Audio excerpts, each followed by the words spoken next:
Comment accéder au marché public? C'est une question qui intéresse au premier plan les entreprises du Grand Genève, qui pourtant hésitent à se lancer par méconnaissance. La dernière table ronde du Grand Genève a fait le point devant un auditoire attentif. Marc Redler de la Fédération genevoise des métiers du bâtiment a rappelé que la Suisse dispose d'une plateforme unique, cimap.ch. Pour soumissionner, la Suisse prévoit un accord intercantonal des marchés en plus de la législation fédérale, cantonale et communale. C'est avant tout le Code des obligations de droit privé qui prévaut pour les contrats, rendant les entreprises responsables de leurs actes. Pour consulter les marchés liés à l'État, la France dispose désormais du site Approche avec publication par voie de presse. Un seul code réglementaire compilant les principes s'applique depuis 2019.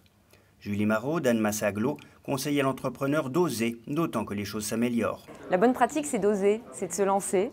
On a aujourd'hui en France une réglementation qui est accessible, qui est lisible, qui est simplifiée, des process qui sont fluidifiés, notamment grâce à la dématérialisation des procédures, que ce soit au stade de la passation des marchés, comme au stade de l'exécution des contrats. On a des processus de paiement qui sont allégés et accélérés. Il convient de répondre précisément aux critères requis sous le principe de la transparence. Un des grands principes de la commande publique en droit français, c'est la transparence des procédures.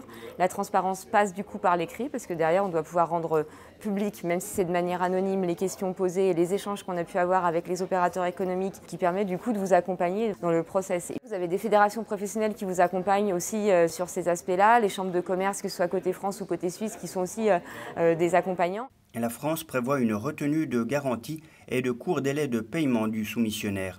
Mais des avances sont prévues pour commencer l'exécution de travaux.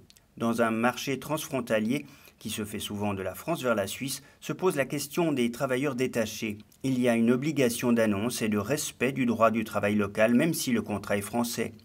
Les conventions collectives exigent des salaires minimaux, mieux vaut les respecter, faute de quoi de lourdes sanctions sont prévues. La responsabilité sociétale des entreprises, la RSE, fait désormais partie des clauses ou critères incontournables, en plus notamment du prix.